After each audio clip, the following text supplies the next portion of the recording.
Welcome to the Light at the End of the Funnel podcast with your host, Danielle Fitzpatrick Clark, #1 best-selling author, speaker, and dream client attraction specialist. Real conversations for real results. Here, entrepreneurs and small business owners share what happens on the journey to success, the nitty-gritty, the highs and lows, the ahas that brought them to the light at the end of the funnel. Now, here's Danielle.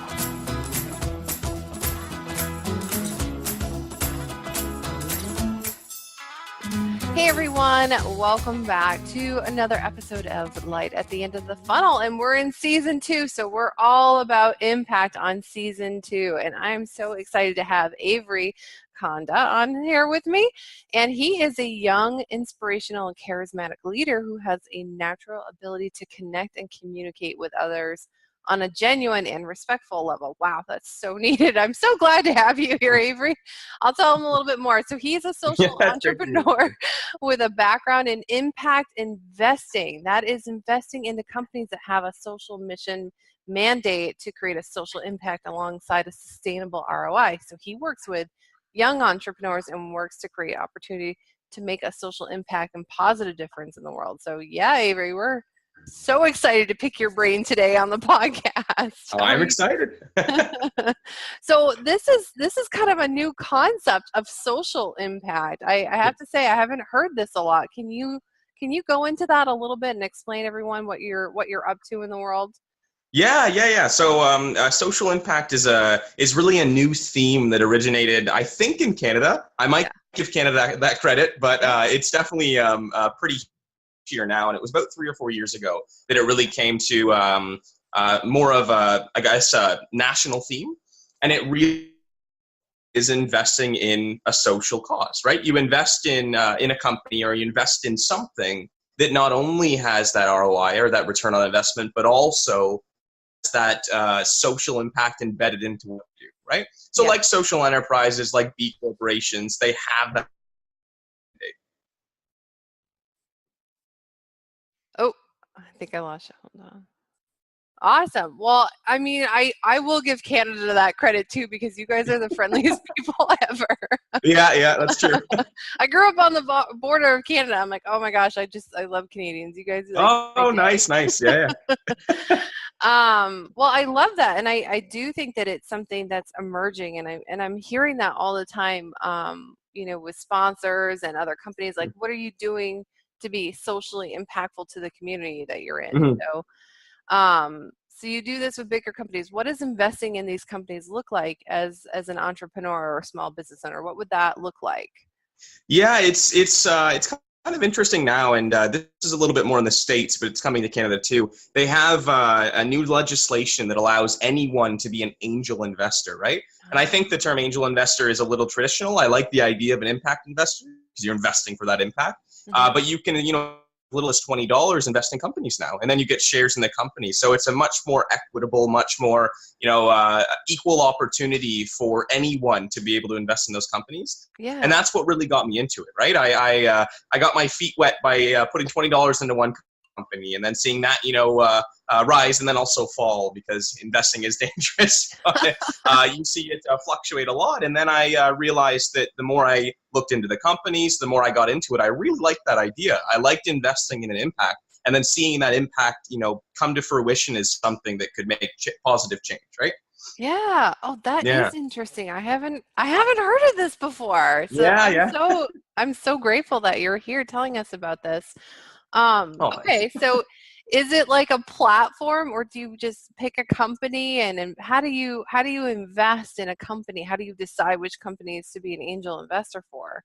Yeah, I mean, there's different ways. Sometimes it's through a third party, so another business, and there's ones in the States like Republic and Net Capital, and what they do is they go through an entire process of due diligence, and they make sure the company is able to use that money well. It doesn't promise that you'll make anything, but it promises they've done their due diligence, right? So that's probably the safer route. And again, you can invest that little as $20. But then there's private investments too, where you go through some companies, and it's entirely up to you to investigate the company and make sure that your investment is done well. So there's multiple ways, but the barriers to it is much less than it was before. You don't have to be an accredited angel investor and have $500,000 in capital. Like it's anyone can do it. Anyone can do it. That's Yeah. fascinating. And it's not like the stock market either, is it? No. And like, I don't have $500,000 in capital. Like I couldn't do it. Right. So it's much better now. Yeah. Well, I mean, I love this idea so much more than like investing in like real estate or all that stuff, especially if you're an entrepreneur and you're at that point where like, yeah, I really want to kind of give back and help other companies too. So, so I know there's another side of this too. So what if you want someone to invest and be an angel investor? I bet there's a lot of small business owners that are listening to this that are like, that sounds fantastic. I didn't know that I could do that as a small business or a startup. Do you work with those people too? Like on the opposite end of it?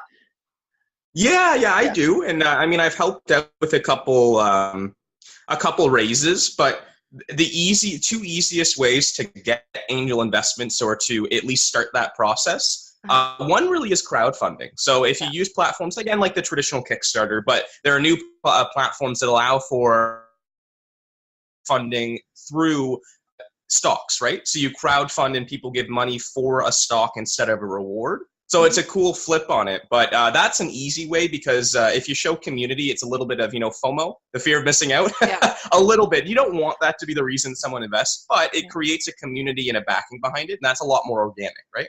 Yeah. So that's one way, and then the other way really is through providing a social mandate, right? Yeah. I would say that almost every angel investor really wants to invest in a company that they appreciate, but also shows that they're sustainable before they make a profit. I mean, profit's always in the back of your mind as an angel investor. It has to be. That's what you have to have more money to give more money back. Yeah. But if you provide a social mandate and you show that you have sustainability and direction, it's quite easier to get people on board with that, right? Yeah, so absolutely. Really, so the two things I would say is, crowdfunding as a source, and then just provide a social mandate as your core value. Yeah, absolutely. Well, okay, so that's really interesting. So how do you engage these like-minded communities, both like offline and online? So I mean, I know crowdfunding is huge and people talk about it, but there's more of like, how do you pull people in to have that? And like, what are some of the things that you've noticed that have been really well done in this kind of social impact field?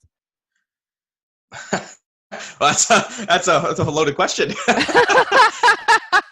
Those are the best ones. No, that's okay. Yeah, no, I got it. I would say that the route that I've taken is very traditional, where it's meet, but also create that community by human to human connection. That's what I've always done, and that might be a little more difficult if you're looking for investments, in other areas or other countries. But for me, it's been a little bit more local and a little bit more within, Canada. So it allows me to do that. But I find that the human-to-human connection puts trust in you as the company, but also makes the angel investor or your VC capital realize that there's a person behind it, right? They see the team and they think, wow, this team, I might not understand the idea or I might think it makes money, but I know the team will try to make money, right? And at the end of the day, there's a trust between both parties. Yeah. But engaging them is difficult. And the success that I've had really is just being involved in the right communities, right? I avidly try to find community after community of like-minded people, but also those spaces or pockets you find, these angel investors. Yeah. And, I'll scour the internet for an hour a day. I usually set that aside, right? Yeah. Usually it's in the morning at 5 a.m. just because I'm a little bit crazy. But, a morning person. Yeah. But usually for an hour in the morning, what I do is I just go through the internet and I find these things. I subscribe to services like Morning Brew, which is really cool, and they give you these highlights of things in the States. Sometimes investments, sometimes just general news. But these things, there'll be little snippets like, this company is investing, and you look at it and then it gives you a community of people that are like-minded. So it's just being in the right communities and avidly searching. You're never done searching. Yes, I agree. I'm very much like that. I think you're a natural connector too. Yeah, getting from you. Yeah. Are you one of those people, and I just say this from my own experience, are you one of those people that, like, if there's, like, all these different clicks and circles, you're the one that bounces around all of them? Oh, 100%. Yeah. I love it. Okay, I just like meeting new people, honestly. At the end of the day, it's that social interaction, and it just gives me energy. Yeah. I'm an extroverted introvert, so. Yeah. What does that mean? I love when people give me their definitions of like extroverted introvert. What does that mean? It means that, I need a lot of time by myself to reflect and be able to process things, but I get energy from social situations, right? So I love public speaking. I love connecting with people. But at the end of the day, I need to calm down and I need my own time. And I find the best ideas and the best resolutions come from reflection. Yeah. So it's just a bit of both. Yeah. Yeah, absolutely. Yeah. I'm probably more like that too. Yeah. I love that. So, I mean, you made some really good points. I love that you're talking about like social connection isn't so much, that you go out and just talk to people online, that you do a lot of one-on-one. Yeah. About finding the right circles and just the constant searching and every morning. So that's something that you consistently do every morning. You do the research. It's in your It's in your to-do list every day. I love it. Yeah. It's consistency. That's what will make it or break it in a lot of situations, right? If you consistently do it, you might find that one group that changes everything, or you progressively build your network, and then that gives you more capacity to tell your message, right? Yeah. It's the right thing to do. It's really time consuming. It can be, and there's ways to build that community through other networks too. And once you bring more people on, I don't like the idea of a solopreneur. I never have. So I think it's important, once you build your network up or your net worth, you then bring other people on board, right? Because a shared community is always a better community. Absolutely. Oh, beautiful. A shared community is always a better community. I got to write down the time you said that, because that's a good one. I'm just going to write it down, guys. Just give me a second. Yeah, absolutely. And here's a good question. I think that this is going to be so useful to everyone listening, is that when you are reaching out to these different communities, when you are taking that hour in the morning, how do you do it and not sound sleazy? How do you network in a good way that's a win-win for everyone? The one thing I always do is I always start with understanding the person, right? I know in social situations you might have your own agenda, right? Everyone does, and it's not a egotistical thing. It's that you're there for a reason, right? Yep. But at the end of the day, I like networking because I like connecting with people. So when I go into a social situation, I always ask, hey, who are you? What are you doing? And then I like to learn about them. And I can spend 30 minutes just saying like, wow, like you're doing this in your community or something like that. Yeah. And then every time I meet them, I always ask, how is your family? How are you doing? Yeah. Because, entrepreneurship can be a lonely field, but also very stressful. And sometimes you feel very divided from family, divided from friends. And it's honestly, for me, when it's happened, it has really been a saving grace when someone just asks, how are you doing, right? It's a different flip from how is, the business, how is that? How are you doing, right? So I find that human connection, but also that really human level of connecting is what really changes a lot. And that's what makes those, networking much more real too, right? Because those people remember you. So it's good on your side, but also good for just that connection, that social connection. Oh, such a good point. I bet people open up to you very quickly, don't they? Yeah. Yeah. I like learning about people. I really do, because everyone has something they're doing that's incredible. Everyone. Yeah. And I think that oftentimes just holding that space and asking them, they actually can say out loud what are the awesome things about themselves or their community or what they're doing, when they otherwise would glaze over it in any other kind of a social situation. Or people don't like talking about themselves. That's horrible. Yeah, but when someone comes up to them and they're genuinely, no, I want to hear about you right now, then they're just like, oh, that's new. Yeah, I'm happy to tell you more about myself. And it's just another great way to be a connector as well. So. Well, it's a level playing field too, because it's not talking about yourself to talk about yourself. It's explaining what you're doing, right? And that is a nice feeling, because you're not talking, oh, I'm doing this. It's more, I'm doing this and I'm proud of it. So I've always liked that. Yeah, and I can just see how well you do for that. And it's so often missed in networking situations. That's why I was asking you, I'm like, I bet you got some really good stuff that you can tell people. So like the biggest thing is to actually connect with them on a human level, to find out more about them and not just about their business. So what is what is the second thing, most important thing that you would say in a networking situation where you're connecting with someone? Well, you in the first 30 seconds that you meet someone, you leave an impression, right? So Yep. some impressions are very important, and what I like to do in my impression is in the first 30 seconds explain what my value is. And so I always start with, mine is, I'm here to connect because I want to learn about positive social impact. Yeah. And so they always correlate, that, and they might not remember names. I'm terrible with names, but they might remember that's the guy who, likes positive social impact, right? So things like that, it's very important to stay true to your values, but also talk about your values because that defines you as that person, right? Also that, that storyteller and that thought leader in that space, but it's what people remember you for, right? You don't want the first 30 seconds to be, he talked about all of his achievements. No, you want that first 30 seconds to be this guy, really cares about positive impact. Yeah, absolutely. So, and it's so organic that way. You're just putting it in there. Like, this is what I do. Because when you're asking about somebody, it's polite. They'll ask you what you're doing. So I love that you're saying that within 30 seconds. That's great. And what kind of like results, like using these, and I don't want to say tactics because I don't think they're tactics. I think it's just something that you organically do and you've learned and you've gotten a positive response from. Is that more accurate than like a strategy? Yeah, no, absolutely. 100%. Yeah. No, strategy sounds too business. Yeah. Well, it's just something you've come to naturally do and seen a positive result in. So you just continue to do it. Like, oh, this works really well for me. So this is what I'm going to do. So using this and this organic structure that you have, what are some of the results that you have seen with your connections, with your networking? Well, I've seen a lot of support, and it might not be support that you think is always there. It's a lot more, in the background support, but once you call on that support, it's always there. And that's been, tremendously helpful in, hard times when you dip a little bit, you might not be financially stable or you're feeling a little bit, out of sync with yourself or your friends. It's nice to have that network because you really can call on them. You can. Yeah.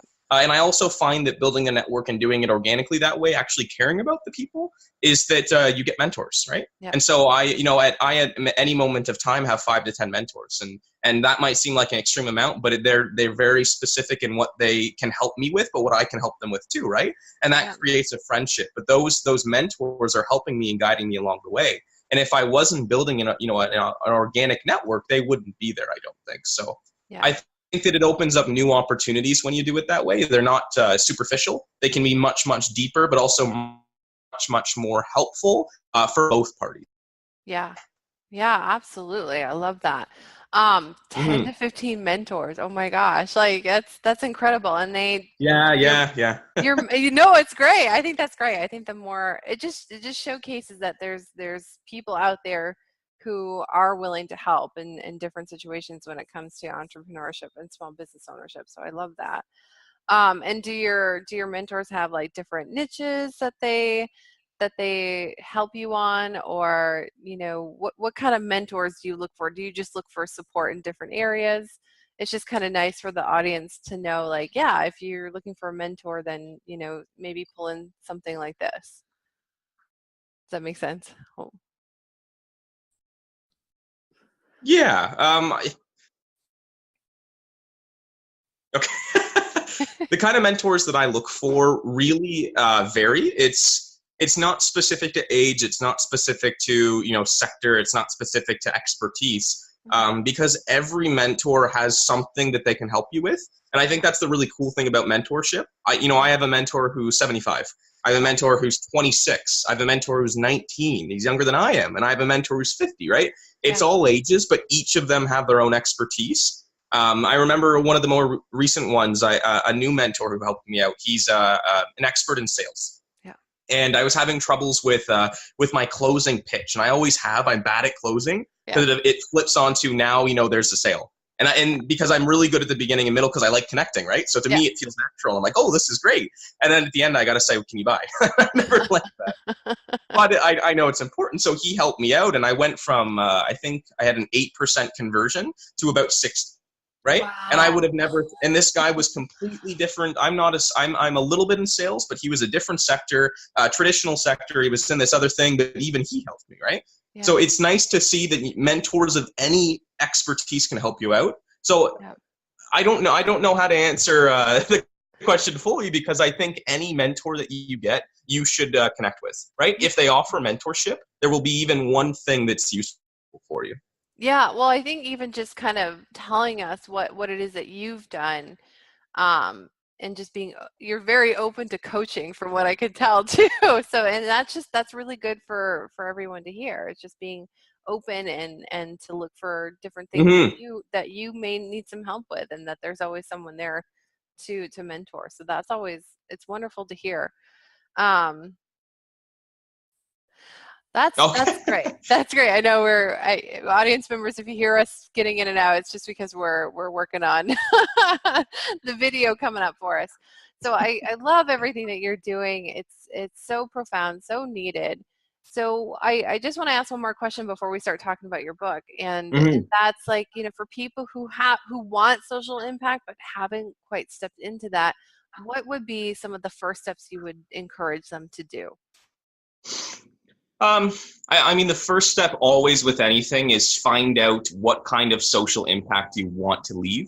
A little bit of your legacy. It's the question of, what do I want people to remember me for? Yeah. And I think that's a very overrated but also underused framework, because everyone thinks, oh, I want this legacy. But if you really define it, if you sit down and say, I want this impact, it really helps you go the right direction, but you're also using your strengths, right?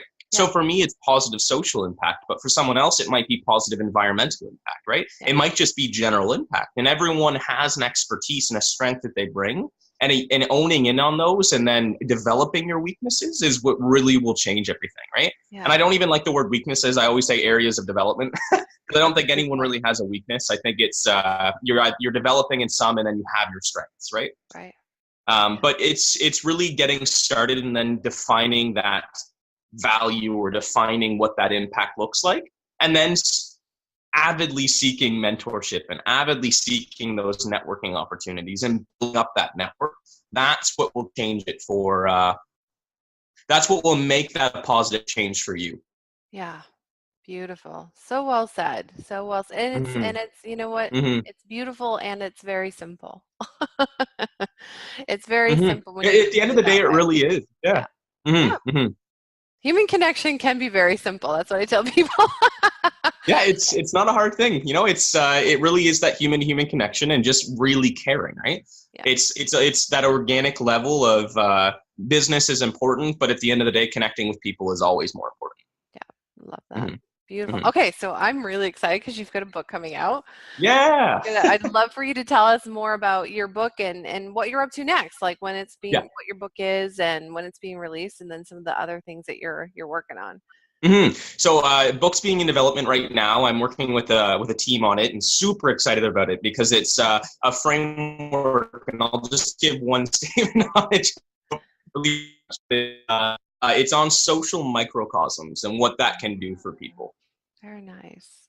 Yeah, so it's on those little social groups and kind of developing an idea on it, and the negatives and positives on it, but what a social microcosm looks like. Because I don't think it's a really defined topic, and I want to, be able to develop that and then also spread the word about social microcosms. So that's a little bit about it, but it's I'm really excited for it. It comes out February of 2019, so it's a little bit of ways, or February or March. But I'm going to be working, I'm working 5 days a week on it, so it should be a long process, lots of interviews. And then the future for me looks like just continuing with what I'm doing with Tandem Park, which is a small tech company that I work with in Ontario, and then I'm running in a municipal ward election too. So all these things, keep putting myself in situations that allow me to develop. So that's what it looks like for me. Wow, that's amazing. Yeah. Okay, so where are people going to be able to purchase your book in February, March? It'll be available on almost every platform. It'll be on Amazon. I don't know if I'm going to do paperback yet, but I might. But it'll be available on almost any online place you can buy books. Awesome. Do you have the title, or is that still in development? Title's still in development. Okay. I don't have it yet, but when it does, I'll send it to you. Okay, we'll send it out. I know, because folks are probably gonna be like, I gotta get a hold of this book. But we'll connect on that. You're gonna have to reach out and let me know. Yeah, of course. So I'll send it out to everybody.